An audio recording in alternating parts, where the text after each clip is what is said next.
जय भीम नमो बुद्धाय। बघूया आजचं बातमीपत्र। छत्रपती राजाराम साखर कारखान्याचे संचालक संजय मगदूम आणि माजी ग्रामपंचायत सदस्य सारिका मगदूम यांच्या पुढाकाराने मुख्यमंत्री सहायता निधी व धर्मादाय रुग्णालय यांच्या समन्वयाने मोफत सामुदायिक आरोग्य शिबिराचे आयोजन करण्यात आले होते। शिबिरात विविध रोगाची तपासणी करण्यात आली। यामध्ये 614 रुग्णांनी लाभ घेऊन मोफत तपासणी करून घेतली। हे शिबिर ग्रामदैवत हनुमान मंदिर येथे पार पडले। शिबिराचे उद्घाटन छत्रपती राजाराम साखर कारखान्याचे माजी चेअरमन दिलीप पाटील व वडगाव कृषी उत्पन्न बाजार समितीचे चेअरमन सुरेश पाटील यांच्या हस्ते संपन्न झाले। यावेळी जिल्हा वैद्यकीय अधिकारी डॉक्टर पुरोडेकर यांनी शिबिराबाबत आणि आरोग्य योजनांबाबत माहिती दिली। दरम्यान प्रमुख पाहुण्यांच्या हस्ते संजय मगदूम आणि सारिका मगदूम यांचा सत्कार देखील करण्यात आला। दरम्यान या आरोग्य शिबिरात हृदयरोग, मेंदू विकार, स्त्रीरोग, कर्करोग तपासणी, पोट विकार, अस्थिव्यंग विकार, डोळे तपासणी, बीपी शुगर तपासणी, ईसीजी तपासणी, रक्तलघवी तपासणी आदी तपासण्या आणि औषधे मोफत देण्यात आली। जनसुरक्षा विधेयक 2024 रद्द करण्याच्या मागणीसाठी आज परभणी जिल्हाधिकारी कार्यालयासमोर जनसुरक्षा कायदा विरोधी संघर्ष समितीतर्फे भव्य धरणे आंदोलन करण्यात आले। यावेळी जिल्हाधिकाऱ्यांमार्फत मुख्यमंत्री, महाराष्ट्र शासन यांना निवेदन सादर करण्यात आले। आंदोलनातील इंडिया आघाडीतील शिवसेना उद्धव बाळासाहेब ठाकरे, भारतीय राष्ट्रीय काँग्रेस, राष्ट्रवादी काँग्रेस शरद पवार, भारतीय कम्युनिस्ट पक्ष, भाकप, शेकपा, समाजवादी जनपरिषद, भारत जोडो अभियान, मानव मुक्ती मिशन आणि movement for peace and justice या संयुक्त पुरोगामी संघटना सहभागी झाल्या। या आंदोलनात जिल्ह्यातील विविध भागातून आलेले हजारो कार्यकर्ते आणि नागरिक उपस्थित होते। आणि या जनसुरक्षा कायद्याबद्दल आपल्या प्रास्ताविकामध्ये माधुरीताईंनी सविस्तर आपल्याला माहिती दिली, म्हणून मी जास्त वेळ न घेता शिवसेना उद्धव बाळासाहेब ठाकरे पक्षाचा जिल्हा प्रमुख या नात्यानं मी या आंदोलनामध्ये जाहीर पाठिंबा देतो। आणि आमचा पक्ष सुद्धा हा कायदा जोपर्यंत रद्द होणार नाही तोपर्यंत या महाविकास आघाडीच्या सोबत खांद्याला खांदा लावून आंदोलनात उतरल्याशिवाय राहणार नाही। आणि जोपर्यंत हा कायदा रद्द होणार नाही तोपर्यंत आपल्याला स्वस्थ बसायचं नाही। आपल्याला हे जी आपली लढाई आहे ही लढाई अधिक मजबूत कशी बनणार आणि भाजपवाल्यांचा त्यांचा झोपडा साफ कसा होईल इथपर्यंतची लढाई आपल्याला लढायची। त्याच्यामुळे जे काही जनसुरक्षा कायदा आपण आज आपल्या परभणी जिल्ह्यामध्ये जसा आपण हा कार्यक्रम करतोय याच पद्धतीने महाराष्ट्रामध्ये सगळ्या जिल्ह्याच्या ठिकाणी आज या कार्यक्रमाच्या निमित्तानं प्रत्येक कलेक्टर ऑफिस समोर, काही ठिकाणी तालुक्याच्या तहसील समोर, प्रत्येक ठिकाणी माणसं जमवून, कार्यकर्ते जमवून, आंदोलक जमवून हा कायदा परत घ्या याच्या संबंधीचा इशारा शासनाला हे सगळे लोक करतायत। या जनसुरक्षा कायद्याला विरोध करण्यासाठी आलेले सर्व आघाडीचे कार्यकर्ते, पदाधिकारी, बंधू आणि भगिनींनो, सर्वांची भाषण झाली। माझं भाषण रिपीट होणार नाही ते मुद्दा याची मी काळजी घेणार। आपण सर्वजण या कायद्याला विरोध करण्याचं एक मोठं आंदोलन एका जिल्ह्यात नाही तर संपूर्ण महाराष्ट्रामध्ये हे आंदोलन उभा राहिले। एकाच वेळेला एकाच दिवशी हे संपूर्ण महाराष्ट्रामध्ये, तालुक्यामध्ये आणि जिल्ह्यामध्ये आंदोलन सुरू झालेले आहे। आणि आज जरी आंदोलन सुरू झालं असलं तरी हे आंदोलन जोपर्यंत आपल्याला न्याय मिळणार नाही तोपर्यंत हे आंदोलन थांबणार नाही। हा आघाडीचा आणि इंडिया आघाडीचा सर्वांचा हा निर्धार आहे। बंधूंनो, आपल्याला माहित असेल या देशामध्ये 3 कृषी कायदे केले होते। या कायद्याच्या विरुद्ध मोठं आंदोलन दिल्लीच्या सीमेवर झालं। या आंदोलनात शेवटी सरकारला आणि या आंदोलनासाठी माननीय राहुलजी गांधी आणि इंडिया आघाडीच्या सर्व नेत्यांनी संपूर्ण देश पेटवला। आणि ज्यावेळेस सरकारच्या लक्षात आलं की आता हे कायदे रद्द केल्याशिवाय पर्याय नाही आणि ते कायदे रद्द झाले। आज तीच परिस्थिती आज इथं झालेली आहे।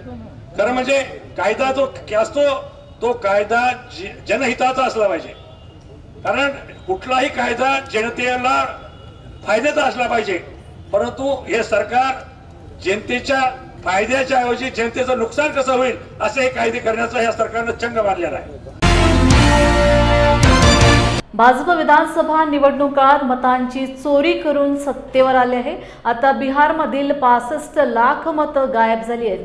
निवडणूक हरतोय म्हणून अशी परिस्थिती केली जाते का असा सवाल करीत भविष्यात मतदान होईल की नाही अशी शंका कोल्हापूरचे विधान परिषदेतले काँग्रेस नेते आमदार सतेज पाटील यांनी माध्यमांशी बोलताना व्यक्त केले। त्यासाठी निवडणूक आयोगाने पारदर्शक काम केले पाहिजे। भाजपने निवडणूक काळात जनतेला दिलेली आश्वासने पाळली नाहीत, त्यामुळे जनतेचा या सरकारवर विश्वास राहिलेला नाही असे आमदार सतेज पाटील म्हणाले। कर्जमाफी करतो म्हणून सरकारने सांगितलं होतं, पहिल्या कॅबिनेटमध्ये धनगर समाजाचा आरक्षणाचा प्रश्न मिटवतो म्हणून सांगितलं होतं, 1500चे 2100 रुपये करतो म्हणून त्या ठिकाणी सांगितलं होतं। सरकारची आश्वासनं आम्ही बघितलेले आहेत। भाजप सरकारनं आत्तापर्यंत जनतेला काय काय आश्वासनं दिली होती ते आम्ही बघितलेलं आहे, त्यामुळे आमचा बिलकुलही सरकारवर विश्वास नाही। म्हणलं तसं इंडिया अलायन्स म्हणून आम्ही त्याचं आत्मचिंतन या ठिकाणी करू, परंतु दुसऱ्या बाजूला 40% मतदान हे यावेळी उपराष्ट्रपतींना पडलेलं आहे आणि ज्या पक्षांनी यातून बहिष्कार टाकला त्यांनी अप्रत्यक्षरित्या भाजपला मदत केलेली आहे, हे देखील महत्त्वाचं त्या ठिकाणी। आणि 15 मतं जी बाद झाली, मी मगाशी म्हणलं ती भाजपची असणार नाहीत कशावरून, पण क्लॅशेसच्या निमित्तानं महाविकास आघाडी अजिबात नाही। मला वाटते महाविकास आघाडी हा विषय यामध्ये नाही आहे किंवा क्लॅशेस होण्याचा कुठलाही संदर्भ किंवा संभ्रम अवस्था यामध्ये कुठलीही नाही। आमचं म्हणणं काय, निवडणूक आयोगानं पारदर्शकपणे काम केलं पाहिजे। निवडणूक आयोगानं दुबार नावं जिथं असतील त्या याद्यामध्ये नावं काढण्याचं काम त्या ठिकाणी केलं पाहिजे। जी जबाबदारी निवडणूक आयोगाची आहे ती निवडणूक आयोगानं पार पाडणं गरजेचं आहे। आणि आत्ता देखील स्थानिक स्वराज्य संस्थांच्या निवडणुकामध्ये शेवटच्या 8 दिवसापर्यंत जसं विधानसभा लोकसभेला मतदार नोंदणी होती तसं न करता त्याची अंतिम तारीख 31 जुलै आहे असं आम्हाला सांगण्यात आलेलं आहे। परत मतदार याद्या वाढवायचं काम या ठिकाणी करू नये अशी आमची अपेक्षा असणार आहे। आणि म्हणून या सगळ्यावर निवडणूक आयोग जोपर्यंत सक्षमपणे बोलत नाही तोपर्यंत जनतेला विश्वास बसणार। ज्याप्रमाणे मराठा समाजाला हैदराबाद गॅझेटनुसार ओबीसीत आरक्षण दिलं, त्याचप्रमाणे हैदराबाद गॅझेटनुसार बंजारा समाजाला अनुसूचित जमातीमध्ये वर्ग करण्यात यावी अशी मागणी यावेळी करण्यात आली। जिल्ह्यातील लोणार येथे बंजारा समाजाची बैठक संपन्न झाली। बैठकीमध्ये बंजारा समाजाला अनुसूचित जमातीमध्ये वर्ग करण्यात यावे असा ठराव एकमताने मंजूर करण्यात आला। त्यानंतर तहसीलदार मार्फत राज्य शासनाला निवेदन पाठवण्यात आले। हैदराबाद गॅझेटनुसार बंजारा समाजाला एसटी प्रवर्गात आरक्षण द्या, अन्यथा मुंबईत जाम करू असा इशारा यावेळी समाजाच्या वतीने देण्यात आलाय।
राजस्थान हे प्रत्येक राज्य आपण एस टीमचा फक्त आपणच एवढी आपण म्हणेच्या करताना आपण ही लढाई आपण सुरुवात कर मिलेचा हे सर्व काही मान्यवर बोलेच वाळचं मग काही लढाई आमेलीचं ही तोलामोलार मंडळीचं मान्यवर दुसरं कारण की नेमके मान पानेर गरज हनुई समाज ओळखत जे मान्यवर तोला मोरार बिस्मिलेच हमारे बंजारा समाज रोडीती तमार शब्द सुनने ती स्वागत करू छु।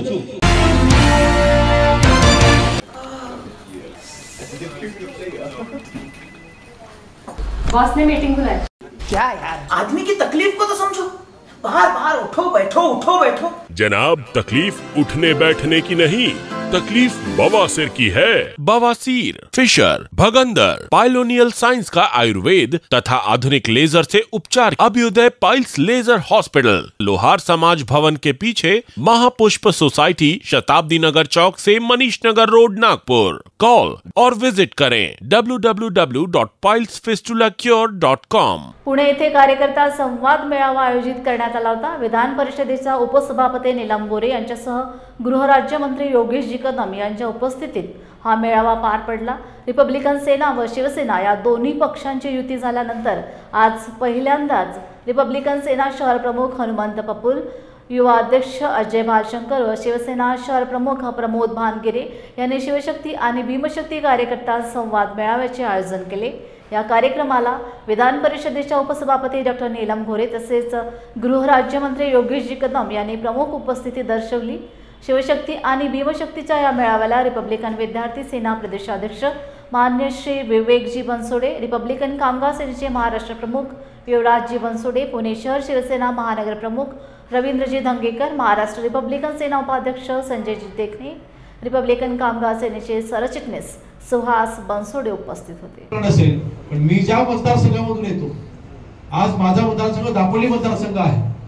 त्याच्यामध्ये दापोली खेड आणि मंडणगड तालुक्यामध्ये वंदनीय बाबासाहेबांचं मूळ गाव आंबडवे गाव, वंदनीय बाबासाहेबांच्या अस्थी या माझ्या मतदारसंघामध्ये मंडणगड तालुक्यामध्ये आहे। आज बाबासाहेबांचं त्या ठिकाणी आंबडवेचं संपूर्ण स्मारक, त्या स्मारकाचं सुशोभीकरण नाही, संपूर्ण स्मारकाचं पुनर्विकास करायचा आपण निर्णय घेतलाय। जवळपास तिथल्या असलेल्या ग्रामस्थांनी त्याला संमती देखील दर्शवलेली आहे। परंतु बाबासाहेबांचं स्मारक हे माझ्या मतदारसंघामध्ये आहे, बाबासाहेबांचं मूळ गाव हे माझ्या मतदारसंघामध्ये आहे। मला अजूनही आठवते जेव्हा पहिल्यांदा 2019 ला आमदार झालो, 2021 साली आमची दिल्लीला अभ्यासाचा दौरा केला होता। तिथे असलेल्या संविधानाची ओरिजिनल प्रत जेव्हा आमच्या समोर जेव्हा आली, तेव्हा मी अभिमानाने सांगितलं होतं, देशामधील अनेक आमदार त्यावेळेला तिथे आले होते, तेव्हा अभिमानाने सांगितलं होतं की होय, बाबासाहेब आंबेडकरांच्या मतदारमध्ये त्यांचं मूळ गाव हे माझ्या मतदारसंघामध्ये आहे। मी स्वतःला नशीबवान समजतो आज बाबासाहेबांचे विचार घेऊन आल्याच्या राजकारणामध्ये मनापासून आहे, हे काय फक्त राजकारण करण्यासाठी नाही। आणि म्हणून त्या स्मारकाला आंतरराष्ट्रीय स्वरूप कसं येईल अशा आपण आज प्रयत्न करतो। माननीय एकनाथ शिंदे साहेबांनी तो पुढाकार घेतला। आपले समाज कल्याण मंत्री संजय शिरसाट साहेबांकडे आमच्या बैठका देखील याबाबत झालेल्या आहेत आणि ह्याला अतिशय वेगळं महत्व आमच्या मनामध्ये कायम राहील। तेवढंच काय, आपल्या सर्वांना कल्पना आहे की आपल्या माता रमाईंचं गाव वणनगाव हे देखील माझ्या मतदारसंघात, माझ्या दापोली मतदारसंघात दापोली तालुक्यात आज माईंच्या गावामध्ये देखील तिथे भव्य दिवस स्मारक यासाठी मी प्रयत्नशील आहोत। त्या गावचा विकास करण्यासाठी ते गाव आम्ही आमच्यापैकी काही नेत्यांनी दत्तक देखील घेतलं होतं। आज ते विरोधी पक्षामध्ये आहेत, त्यांनी काय केलं नाही केलं हा या टीकावरती मी ह्याच्यावरती मी टीका अजिबात करणार नाही, तो माझा स्वभाव नाही। परंतु इतक्या महान व्यक्तींचं गाव जर का माझ्या मतदारसंघामध्ये असेल, त्याच्याकडे आम्ही आदर्श घेतला पाहिजे। तो आदर्श घेऊनच आज योगेश कदम तुमच्या समोर ह्या बैठकीसाठी उपस्थित आहे। मला आपल्याला फक्त एकच अपेक्षा आहे, हे काही पाऊल घेतलं उचललं योगेश कदम उचललं नाही, ना आशिषने घेतलेलं आहे, ना कुठल्याही नेत्याने घेतलेलं पाऊल, हे आपल्या नेत्यांनी, हे शिवसेनेचे मुख्य नेते एकनाथ शिंदे साहेब आणि राजेंद्र आंबेडकर साहेबांनी घेतलेला हा पुढाकार आहे। हा पुढाकार आपण यशस्वी करून टाकू। तो यशस्वी तेव्हाच होईल जेव्हा आपण बारकाईने ह्या निवडणुकामध्ये आपण काम, म्हणजे फक्त निवडणुका पुरतं नाही किंवा महानगरपालिकांच्या निवडणुका पुरतं आपली युती आपल्याला साबित ठेवायची नाही। आपल्याला भविष्याच्या दृष्टीने एकत्र काम करायचं असेल तर आपली मगाशी म्हटल्याप्रमाणे आपली युती मनामध्ये रुजली पाहिजे आणि त्यासाठी सगळं काम आपलं असलेलं संघटनात्मक होत असलेलं सगळं काम हे आपण सर्वांनी एकत्र मिळून जर का आपण केलं तर आपला पराभव कोणी करू शकणार नाही। मला माहिती आहे पुणे शहरामध्ये काही आपली मोठी ताकद आहे असंही नाही, पुणे शहरामध्ये आपल्याला ताकद वाढवायची गरज आहे, नक्कीच तिथे आपला स्कोप आहे हे ह्याची देखील मला पूर्णपणे कल्पना। उगाचच वावड्या उठवण्यामध्ये मी कधी विश्वास ठेवला नाही, परंतु आज नीलमताईंसारख्या ज्येष्ठ नेत्यांनी आज पुणे सारख्या शहरामध्ये शिवसेना मजबूत ठेवण्याचं काम त्यांनी अनेक वर्षापासूनच केलेलं आहे। त्या ज्येष्ठ नेत्या त्यांचं मार्गदर्शन घेऊन आपल्याला पुढे काम करायचं, त्यांचं मार्गदर्शन आपल्याला नेहमीच लागणार आहे, तर कुठेही शंका नाही। परंतु आज तरुणांनी पुढे येणं आवश्यक आहे आणि प्रामाणिक हेतू ठेवून पुढे येणं आवश्यक आहे। आज आपल्याकडे महत्वाची खाती आहेत, आज आपल्याकडे गृह खातं तर आहेच, म्हणजे मागे देखील मला वाटतं नीलम त्यांच्याच पुढाकाराने त्यांनी कार्यशाळा राबवली, त्यावेळेस देखील मी सांगितलं होतं की कधीही मला आपण संपर्क करा, मी आपल्यासाठी अवेलेबल आहे। मागील जेव्हा माझा दौरा झाला होता त्यावेळेला मी आपल्या पदाधिकाऱ्यांना सांगितलं होतं की आपण महसूलचे कॅम्प घ्या। आज महसूल खातं आपल्याकडे आहे, एखादा साधा दाखला देखील जर का काढायचा असेल तर एखाद्या व्यक्तीला कधी कधी 2-2, 3-3, 6-6 महिने जातात, महसूल कार्यालयामध्ये, तलाठी कार्यालयामध्ये असो किंवा तहसील कार्यालयामध्ये असो किंवा महसुली तिथे यंत्रणा या कधी आपल्याला सहकार्य करत नाहीत. एखादी गोष्ट एखाद्या व्यक्तीला जेव्हा आपण दाखला जरी मिळवून दिला तरी ती व्यक्ती ते उपकार म्हणून मांडते, ते कधीच ते विसरत नाही. एखादं लहान काम देखील त्यासाठी महत्वाचं असतं. आपल्याकडे असलेली खाते अन्न नागरी पुरवठा सगळं खातं आहे आणि तो त्या यादीमध्ये एखादी नावं तुम्हाला ऍड करून घ्यायचा. महिला इथे मोठ्या संख्येने उपस्थित आहेत की महिला आघाडीने हा पुढाकार घेतला पाहिजे, हे देखील मी मागच्या वेळेस सांगितलं होतं. शिवसेनेचे कार्यक्रम असतो, एकमेकाला भेटतील, एकमेकांचे कार्यक्रम आयोजित होतील. आपण घ्यायचा शुभ मुहूर्त आज तुम्ही आखून दिलात तर कदम साहेबांचे मी खरोखर मनपूर्वक रिपब्लिकन सेनेच्या वतीने आभार मानतो. त्याचप्रमाणे नीलमताई गोरेंचा आम्हाला चांगला परिचय होता, कारण भारिप बहुजन महासंघापासून ते आजपर्यंत ताईंचं काम आम्ही बघितलेलं आहे आणि प्रामाणिकपणे त्या स्वतः आंबेडकर चळवळीतल्या एक नेत्या होऊन गेलेले आहेत आणि आज शिवसेना देखील नेता आहेत. म्हणजे दोन्ही बाजू खमकरपणे पण सांभाळणार असा आमची म्हणजे ताई आम्हालाही सांभाळून घ्या, त्यांनाही सांभाळून घ्या, पालकमंत्र्याची भूमिका घ्या आणि ही युती कशी पुढे जाईल, कार्यकर्त्यांचं मनोमिलन कसं होईल, कार्यकर्त्यांचं मनोमिलन कसं होईल यासाठी ताई तुम्ही प्रयत्न करा. त्याचप्रमाणे या कार्यक्रमाचं आयोजन ज्यांनी केले ते आमचे मित्र नानाजी भानगरे साहेब, खरोखर मी त्यांनीच पण कौतुक करतो कारण त्यांनी धाडस केलं. या पुणे शहरातनं कार्यक्रम राबवायचे धाडस केलं. त्यांनी एक नेतृत्व दिलं की नाही आपण सुरुवात पुण्यात न करू, पुण्याचे पीक तर सगळीकडे होतं. तेव्हा आमचे विशालजी मस्के आहेत, अरविंद पांडे आहेत, संजय देगणीजी आहेत. त्याचप्रमाणे मी आणखी एक आदरणीय आपल्याकडे आलेले माननीय रवींद्रजी धंगेकर साहेब, आंबेडकर चळवळीत आणि खास करून समाज माध्यमातून असून किंवा लोकांमध्ये तळागाळाचे पोहोचलेले व्यक्तिमत्व आहेत रवींद्रजी धंगेकर साहेब, यांचं देखील मी साहेब आपल्याला विनंती करतो की साहेब आम्ही नवीन आपल्यासोबत आलो आहोत रिपब्लिकन सेनेत. आपण सगळे जाणते आहात, आपण आम्हाला सामावून घ्या. आम्ही जरी मुंगी असलो तरी हत्ती मारण्याची ताकद ठेवतो, कारण एक मुंगी हत्ती मारू शकते. पावसामुळे नागपूर चंद्रपूर महामार्गावर मोठमोठे खड्डे निर्माण झाले असून अपघातांचे प्रमाण वाढले आहे. संबंधित बांधकाम विभागाने तात्पुरती डागडुजी करून वेळ काढूपणा केल्याने चंद्रपूर येथील रहिवासी श्री प्रदीप तपासे यांचा अपघातात मृत्यू झाला. या पार्श्वभूमीवर शिवसेना उभाटातर्फे कामगार सेना जिल्हाध्यक्ष सुयोग भोयर यांच्या नेतृत्वाखालील शिष्टमंडळाने भद्रावती येथील तहसीलदारांना निवेदन सादर केले. रोजच्या अपघातामुळे नागरिकांचा जीव धोक्यात आल्याने खड्ड्यांकडे दुर्लक्ष करणाऱ्यांसंबंधित विभागाच्या अधिकाऱ्यांवर मनुष्यवधाचा गुन्हा दाखल करून लवकरात लवकर कठोर कारवाई करावी, अन्यथा शिवसेना तीव्र जन आंदोलन छेडेल असा इशारा कामगार सेनेचे जिल्हाध्यक्ष सुयोग भोयर यांनी दिला आहे. महामार्गावरील पावसामुळे झालेल्या घटनेमुळे आज आम्ही तहसीलदार साहेबांना निवेदन दिले आहे. हे जे गुड्डे बुजवण्याचं जे काम सुरू आहे ते अल्पसं एकदम कामगिरी एकदम निकृष्ट दर्जाची दिसून येत आहे. आत्ताच आम्ही निवेदन देण्याच्या आधी 5 मिनिटं पहिले सुमटाण्याजवळ एक मोठा अपघात झालेला आहे. असे अपघात एक होतच राहणार आहे जोपर्यंत चांगल्या प्रकारे त्यांची दुरुस्ती होणार नाही. जय महाराष्ट्र. आज आम्ही चंद्रपूर नागपूर महामार्गावरील जे पावसामुळे गड्डे पडले आहे त्या संदर्भात आम्ही निवेदन ते तहसीलदार साहेबांना आम्ही द्यायला आलो. खड्डे म्हणजे हे यांचा आता देखभालचा जो विभाग आहे तो टोल टॅक्सवरती दिला म्हणून असं आम्ही ऐकण्यात आलं आहे. पण 365 दिवस हे आमच्याकडून टोल टॅक्स घेतात आणि 2 महिने जर तुम्ही आम्हाला सुरळीत रस्ते आम्हाला तुम्ही जर देऊ शकत नसेल तर मग हे तुम्ही टोल टॅक्स कोणत्या तुम्ही आधारे घेत आहात. हे खड्डे पडले, या खड्ड्यावर जे अपघात झाले, काही जखमी झाले आहेत, काही मरण पावले आहेत, तर त्याला जबाबदार कोण आहे आणि त्याच्या संदर्भात तुमच्यावर गुन्हा दाखल का बरं करण्यात यावं नाही या संदर्भात आम्ही तहसीलदार साहेबांना आज निवेदन दिलेलं आहे. लवकरात लवकर हे खड्डे त्यांनी या 8 दिवसामध्ये चांगल्या पद्धतीनं भरून व्यवस्थित रोड करून द्यावे, नाही अन्यथा 9व्या दिवशी शिवसेनामार्फत आम्ही ते टोल टॅक्स बंद करणार. कोणत्याच प्रकारचा टोल तिथं कोणत्याच प्रकारची टोल तिथून वसुली होऊ देणार नाही. जोपर्यंत रस्ते बरोबर होणार नाही तोपर्यंत टोल वसुली होऊ देणार नाही. बौद्धजन सेवा संघ बोरव व बौद्धजन पंचायत समिती शाखा क्रमांक 34 यांच्या संयुक्त विद्यमाने भव्य दिव्य बुद्ध विहाराची स्थापना करून श्रीवस्ती बुद्ध विहारात वर्षावास कार्यक्रमाचे आयोजन करण्यात आले होते. बौद्ध समाजातील 300 लोकांच्या वस्तीत उपासक उपासिका यांनी 70 लाख रुपये खर्च करून विहाराची निर्मिती केली. गावचे सरपंच अनंत तांबे, संजीवन तांबे, बाळाराम साळवे, विकास साळवे, मकरंद साळवी, रामू साळवी व स्थानिक बौद्ध उपासक यांचे योगदान होते. सदर प्रसंगी संजय वाकळे यांनी भीमगीत गायले। या संपूर्ण कार्यक्रमाचे सूत्रसंचालन प्रेम तांबे यांनी केले। तसेच या कार्यक्रमात दानदायक अश्विनी साळुंके या होत्या, तर धनराज शिराळ व बाळू रणदिवे आदी मान्यवर यावेळी उपस्थित होते। मी आनंद मस्के,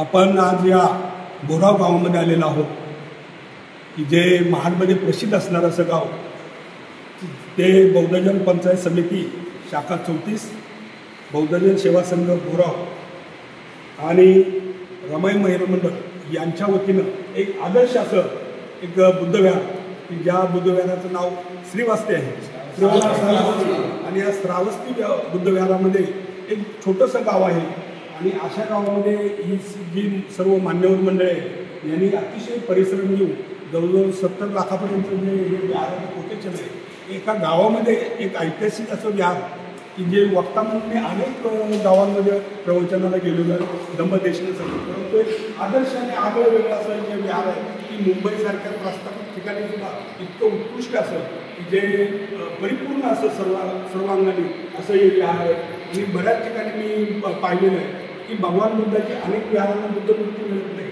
परंतु या ठिकाणी भगवान बुद्धाच्या 2 मूर्ती उपलब्ध केलेल्या आहेत। त्याच्यामध्ये अजून दुसरी उपलब्ध मूर्ती करणारे बरेच मान्यवर मंडळी आहेत। तर मला वाटतं की अशा या आदर्श विहाराचा विहाराच्या मार्फत अनेक गावांनी आदर्श घेऊन अशा पद्धतीची विहार निर्माण केली पाहिजेत।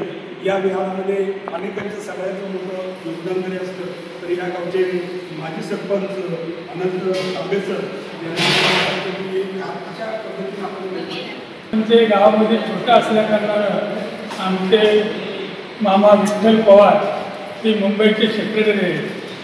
त्यांनी 1971-72ला ह्या नवीन विहार बांधायची कल्पना त्यांनी केलेली होती आणि त्या टायमाला ही जागा त्यांनी आमचे चुलते संभाजी जांभे यांच्याकडून खरेदी केली आणि विहारासाठी ही जागा उपलब्ध केली। तर त्या टायमाला ती अल्पशा व्यवहारामध्ये भेटली, तर आज ती जागा लाखोच्या रुपयाची जागा आम्हाला त्यांनी पवारांच्या माध्यमातून दिली। त्याच्यानंतर आम्ही या गावामध्ये जेव्हा वावरत प्रतिनिधी म्हणून त्या टायमाला आम्ही या नवीन विहाराची एक समाज कल्याणाकडून मागणी केली। त्या अवघ्या आम्हाला 5 लाखाचं डोनेशन मिळलं। त्या 5 लाखामध्ये ते काट कसं देऊन आमच्या हातात 3.5 लाखच भेटलं। नंतर आम्ही आमच्या सहबाळावर एकदा काम चाललं आणि ते स्थगित ठेवणं खरं नाही। हे पवार आमच्या मुंबईमध्ये चांगल्या पद्धतीने काम करत ते तिकडून निधी आमच्या गावाल्यांची बाहेरून आणि आम्ही या ठिकाणी गावाल्यांनी आम्ही प्रत्येकाचा संबंध असेल, मग ते आम्हाला खडी मिळण्यासाठी वालूसाठी आमचे विशाल तांबे तेव्हा गावाला होते, मुंबईला नव्हते।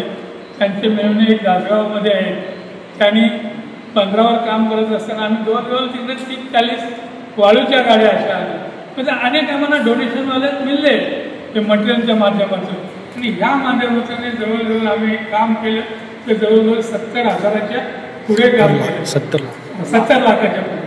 त्याच्यानंतर आम्ही काम करताना थोडी अडचण भासली, आम्हाला लाजी मारण्याचा प्रश्न उपस्थित झाला। तर लाजी मारण्याचा उपस्थित झाल्यानंतर आमच्या विशाल तांबेने गंगाराम तांबेने मुंबईवरून आम्हाला ही लाजी पाठवली। त्याच्यानंतर लाजी मारल्यावर जरा बरं दिसायला लागलं, ते म्हटलं नाही मी शिलिंग पण करून देते। ते त्यांच्या माध्यमाने विशाल तांबेचे गंगाराम तांबे त्यांच्या माध्यमातून ते आम्हाला तेही काम करून दिलं। असे आम्हाला गती मिळली। आम्हाला 10 लाखाच्या वर्षी आम्हाला काही शासकीय निधी मिळली नाही, आम्ही आमच्या श्रमाने आमच्या पैशाने हे युवा केल्या आणि अशा पद्धतीने हे काम केलं आणि या गावाला जास्त धम्माची गोडी आहे। आमच्या तालुक्यात जरी कुठे तुम्ही विचारलं की बोरावाबद्दल, त्या बोराव गावाबद्दलची सगळी माहिती जमली। क्रांतिकारीसाठी ते गाव पुढे असतं, समाजकार्यासाठी पुढे असतं, समाजाच्या हितासाठी पण हे गाव पुढे असतं। अग्रसर या तालुक्यामध्ये गाव नेमलेलं आहे आणि अशा पद्धतीने आम्ही एकमेकांनी राहतो आणि असं आम्ही कार्यक्रम सहज कार्यक्रम आम्ही गेल्या वर्षापासून राबवतो की अशा मूर्ती 35 मूर्त्या अवेलेबल आहेत, कोणाला पाहिजे तर तुम्ही तर बुक सेल्फ करता, मग त्याचा आम्ही फोन लावलो आणि सहजी उपलब्ध होणार नव्हत्या सहजासहजी उपलब्ध होणार नव्हत्या, पण आम्ही सांगितलं आमचा क्रांतीभूमीचा तालुका आहे महाड. जेव्हा महाड सांगितलं क्रांतीभूमी सांगितलं आणि म्हटलं मग आम्ही तुम्हाला देऊ शकता, पण तुम्ही 10 मिनिटात बुक करा, 10,000 तुम्ही पाठवा, तुमची बुक होणार. आम्ही 10 मिनिटात त्यांना ऑनलाईन 10,000 पाठवले, आमची मूर्ती बुक झाली आणि मग 70,000 मी एक 2 दिवसात करून त्यांना पाठवून घेऊन आले. विशाल टप्प्या आणायला गेला होता, की विशाल टप्पे नागपूरवरनं ही मूर्ती गाडीने इथे घेऊन आला. सरली डोंगर झाडी हाक तुझो मान गाडी रे गाडीवान दादा, ए गाडीवान दादा पुढे माझी भीमवाडी रे गाडीवान दादा पुढे माझी भीमवाडी. सरली डोंगर झाडी तिथेच थांबणार गाडी रे गाडीवान दादा, ए गाडीवान दादा पुढे माझी भीमवाडी रे गाडीवान दादा पुढे माझी भीमवाडी. दिसते पिंपळा समोर दिसते पिंपळा समोर तुझाच विहार तुझाच विहार जमली जमली हाक तुझो मान गाडी रे गाडीवान दादा, ए गाडीवान दादा पुढे माझी भीमवाडी रे गाडीवान दादा पुढे माझी भीमवाडी.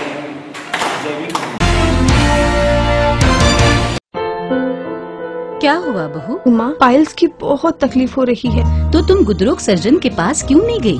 देखो, जैसे हार्ट के लिए हार्ट स्पेशलिस्ट, ब्रेन के लिए ब्रेन स्पेशलिस्ट, तो पाइल्स के लिए पाइल स्पेशलिस्ट क्यों नहीं? स्त्री हो या पुरुष, टॉयलेट में तकलीफ केवल पाइल्स ही नहीं, और भी कई प्रकार के गुदरोग तथा कैंसर भी हो सकता है. इसीलिए इसकी प्रत्यक्ष जांच जरूरी है. ठीक है माँ, पर जांच के लिए हम जाएंगे कहाँ? वही काले आयुर्वेदिक पाइल्स हॉस्पिटल में. लेकिन माँ, प्रेगनेंसी में पाइल्स की दवाइयाँ? प्रेगनेंसी में आयुर्वेदिक दवाइयाँ सुरक्षित होती है. जनहित में जारी काले आयुर्वेदिक पाइल्स हॉस्पिटल, औषधि चिकित्सा तथा सर्जरी ट्रीटमेंट उपलब्ध. हमारा पता उमरेड रोड, दिघौरी बस स्टॉप के पास, नागपुर. अधिक जानकारी के लिए वेबसाइट पर जाएं kalepailshospital.com. बहुजन साहित्य कला अकादमीतर्फे कोल्हापुरात रविवार दिनांक 14 सप्टेंबर रोजी सायंकाळी 6 वाजता शाहू स्मारक भवन येथे बहुजनांचा सांस्कृतिक इतिहास व संघर्ष या विषयावर ॲडव्होकेट डॉक्टर सुरेश माने आणि अभिनेते किरण माने यांचे व्याख्यान होणार आहे, अशी माहिती अकादमीचे सचिव संभाजी कांबळे यांनी पत्रकार परिषदेत दिली. या कार्यक्रमाचे उद्घाटन डॉक्टर सत्येंद्र चव्हाण यांच्या हस्ते होणार आहे. यावेळी प्रेमानंद मौर्य, पंडित चोपडे, अमित मेधावी, डॉक्टर राजेंद्र कवठेकर, सुरेश दबडे यांची प्रमुख उपस्थिती राहणार असून यावेळी साहित्य व कलाकार क्षेत्रातील व्यक्तींचा सत्कार होणार आहे. बहुजन साहित्य कला अकादमी महाराष्ट्र राज्य ही बहुजनांच्या सांस्कृतिक इतिहासावर आणि चळवळीवर काम करणारी एक देशव्यापी संघटना आहे, अकादमी आहे. या कला अकादमीच्या माध्यमातून दिनांक 14 सप्टेंबर 2025 रोजी छत्रपती राजर्षी शाहू स्मारक भवन कोल्हापूर येथे बहुजनांचा सांस्कृतिक इतिहास व संघर्ष या विषयावर प्रबोधन शिबिर आयोजित केलेलं आहे. या कार्यक्रमाचे अध्यक्ष आहेत ॲडव्होकेट सुरेश माने, घटनातज्ञ. या कार्यक्रमाचे उद्घाटक आहेत डॉक्टर सत्येंद्र चव्हाण, माजी विभाग प्रमुख बार्टी पुणे.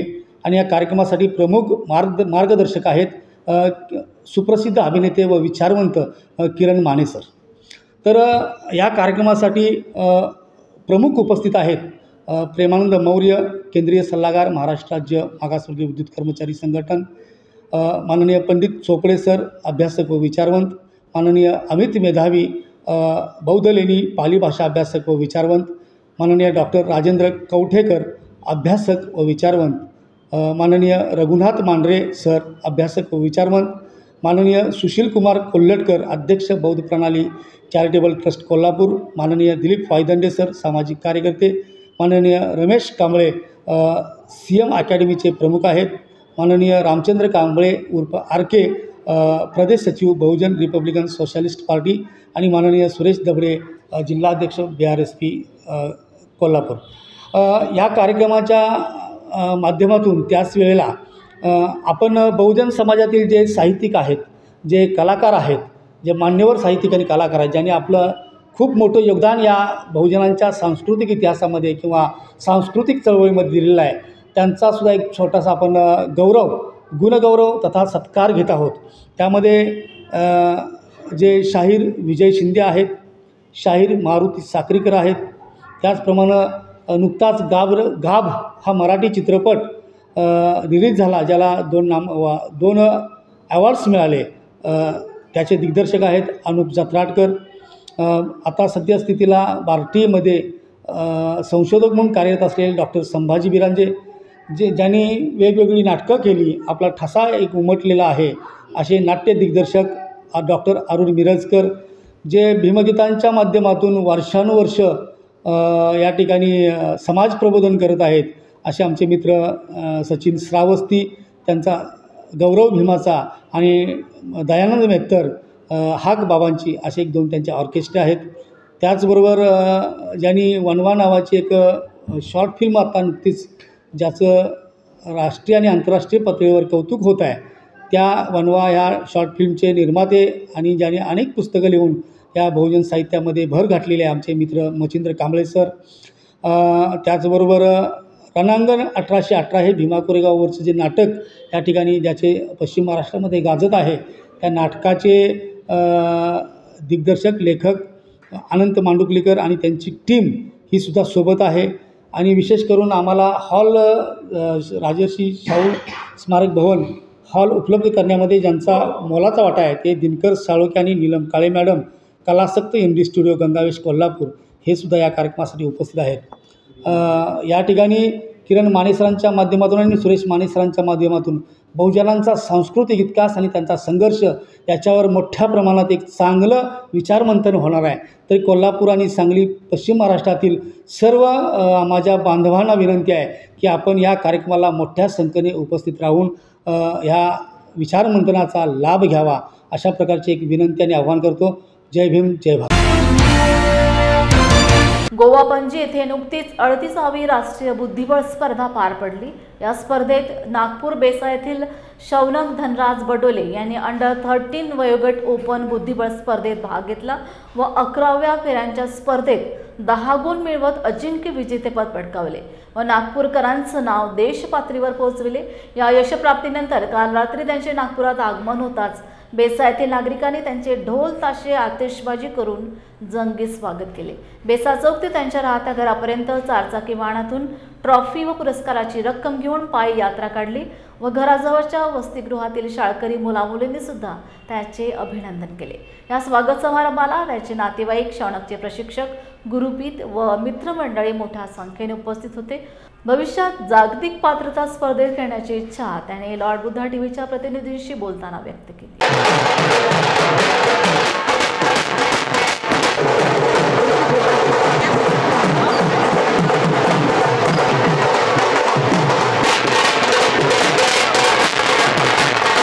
जय भीम 38व्या पणजी येथे वयाच्या 13व्या वय गटखालीत राष्ट्रीय चॅम्पियनशिप झाली. त्यामध्ये नागपूर बेसा येथील शौनक धनराज बडोलेत यांनी पहिलं रँक पटकवून राष्ट्रीय विजेता ठरलेला आहेत आणि नागपूर शहरासाठी ही अतिशय आनंदाची बाब आहेत. आणि आज आपण पाहतोय की सर्वात जास्त जो आनंद होतो त्याचा गुरु ज्याला आपण म्हणतो, प्रशिक्षक म्हणतो, त्याच्यानंतर आई वडील आहे, मेहनत घेणारे भाऊ आहे. तर आपल्यासोबत शौनक बडोले आहेत. तर मला एक सांग की पहिलीपासूनच तुला बुद्धिबळ खेळण्याची आवड कशी काय निर्माण झाली शौनक? माझा दादा खेळत होता तर मग त्याला पाहून मी पण शिकलो. म्हणजे असं काही नाही होतं की मला आज तू राष्ट्रीय चॅम्पियनशिप पटकावली, तर याच्या मागे किती तासाची मेहनत, म्हणजे सर्व लोक बघत आहे की किती तासाची मेहनत तू शौनक घेतलेली आहे? हो, म्हणजे वर्षापासूनच मेहनत सुरू आहे. तरी म्हणजे पहिल्या वर्गापासून दुसऱ्या वर्गापासून? अच्छा. आज तू पणजीला गेला, बेंगलोरला गेला, म्हणजे भारतामध्ये जिथे जिथे चॅम्पियनशिप झाली तिथे तिथे गेला. तर याचं सर्व श्रेय जे आहे हे कोणाला जाते शौनक? माझ्या मम्मी पप्पा भावाला आणि सरांना. सबसे पहले बताइए, आप किसी भी स्टूडेंट आपके पास आते तो सबसे पहले आप क्या देखते हैं उनमें कि यह सही में ये राष्ट्रीय विजेता हो सकता है? मेन ये है कि चेस खेलने की भूख चाहिए उसको, अगर खेलने में मज़ा आ रहा है, कैलकुलेशन एंजॉय कर रहा है तो कोई प्रॉब्लम नहीं. शौनक उनमें से एक है. ऐसे नागपुर में काफ़ी सारे मतलब 2-3 मेरे और स्टूडेंट्स थे जो ऐसे ही, उनमें ये था जज्बा था खेलने का, कैलकुलेशन उनको बहुत पसंद आता था. शौनक पहले से ही कॉन्फिडेंट है और बड़ा मतलब अभी तो टारगेट काफ़ी दूर है और अभी तो ये शुरुआत है. अभी तो ये शुरुआत आहे. शौनक, शेवटचा प्रश्न आणि एकदम सरळ प्रश्न विचारतोय. या माध्यमातून जे मुलं बुद्धिबळ खेळतात त्यांना तू काय संदेश देशील? काही नाही, मेहनत करत राहा, बस प्रॅक्टिस करा, मेहनत करत. तर शौनक, तुझं आयडियल कोण आहेत? सर्वात महत्त्वाची गोष्ट, जसं आपण पाहतो कोनोरू हम्पी आहेत वगैरे बरेचसे ग्रँडमास्टर भारतामध्ये झालं, त्याच्यापैकी तुझा आयडल कोण आहे? विश्वनाथन आनंद सर. विश्वनाथ आनंद त्याचा आयडल आहेत. बरेच पाहतो आपण. बरं, एक सांग, मला एक प्रश्न नेहमी उद्भवतो की बरेचसे लोक छोटीशी जरी टुर्नामेंट जिंकली की त्यांच्या चेहऱ्यावर आनंद होतो, पण मी तुला जेव्हाच बघून राहिलं एकदम शांत आहे. म्हणजे बुद्धिबळ खेळणारा व्यक्ती हा शांतच असतो का? बहुतेक. म्हणजे विश्वनाथ आनंद असो किंवा दिव्या देशमुख असो, ती आता इंटरनॅशनल चॅम्पियन तिने मारलेला आहे, हे सर्व लोक शांत असतात. म्हणजे बुद्धिबळ खेळामध्ये आनंद हा हरून जातो का? नाही. तर हे होते शौनक बडोलेत. मुलगा जर राष्ट्रीय विजेता ठरला असेल तर आईच्या मनावरती सर्वात प्रतिबिंब तयार होते की मी माझ्या मुलाला भरारी घेणारा किंवा झेप घेणारा मुलगा बघतोय. आज तुमच्या मुलांनी इतकी सारी भरारी घेतली आणि नाव अनाऊन्समेंट झालं, त्यावेळेस तुमच्या प्रतिक्रिया काय होत्या मॅडम? मला वाटते तो जन्माला तेव्हाही एवढी खुशी नसेल झाली मला. जेव्हा त्यांचं नाव अनाऊन्समेंट झालं की शौनक धनराज बडोले फर्स्ट रँकमध्ये राष्ट्रीय विजेता ठरला, म्हणजे तुमचा आनंद जो होता तो गगनात मावेना असा झाला. म्हणजे काय प्रतिक्रिया होती, काय सांगाल लोकांना तुम्ही? म्हणजे शब्दात नाही सांगू शकत तो मोमेंट. खूप खुश होते कारण की म्हणजे मला कधी वाटलं नव्हतं माझे पोरं इतक्या लेवलपर्यंत जातील म्हणून. अच्छा, बरं, तुम्ही त्यांच्या कशी मेहनत घेतली? तर म्हणजे शौनकसाठी तुम्ही तासानतास कशी मेहनत घेतली? कारण प्रत्येक चॅम्पियनशिपमध्ये तुम्ही त्यांच्यासोबत जात होते, तर एवढं डेअरिंग कसं आणि त्याला कसं तुम्ही प्रशिक्षित केलं? काही नाही, सरांकडे मी पहिल्यांदा गेली होती माझ्या मुलाला घेऊन क्लाससाठी. तर सरांनी म्हटलं होतं की तुम्ही बुक्स रीड करा म्हणून, पण तो अंडर 7मध्येच होता, त्याला काही बुक्स वगैरे रीड करता येत नव्हत्या. तेव्हा मी रोज 3-3 तास वगैरे घेऊन बसत होती त्याला बुक्स रीड करायला. त्याच्यानंतर त्याच्या टेस्ट वगैरे मी घेत होती घरी, सरांनी जेवढं सांगितलं होतं घ्यायला, आणि केलं त्याने छान. माझी मेहनत फळाला आली. आमच्यासोबत राष्ट्रीय विजेताचे वडील आहेत धनराज प्रेमराज बडोलेत, ते सुद्धा एक शिक्षक आहेत. आज आपण पाहतो की तुमचा मुलगा 4 चांद म्हटल्यापेक्षा की संपूर्ण भारतामध्ये त्याचं नाव झालं अंडर 13मध्ये. तर तुम्ही त्याच्या मागे कशा प्रकारची मेहनत घेतली सर? त्याची बुद्धी पाहून मला असं वाटलं कि ये कुछ भी कर सकता है, जिसको जिसमें लगन हो उसमें मगन. आसमान को उसने अगर एक पत्थर उठा के देखा तो आसमान को भी होल कर सकता है, वो मेरे को पता था. इसलिए उसको बुद्धिबल बहुत पसंद था. और मेरे को, मैंने बोला था आपको पिछले इंटरव्यू में 5 राउंड में कि आई हैव फुल्ली कॉन्फिडेंट कि मेरा बच्चा विनर बनेगाच, और वो बन गया है. बढिया, थँक्यू.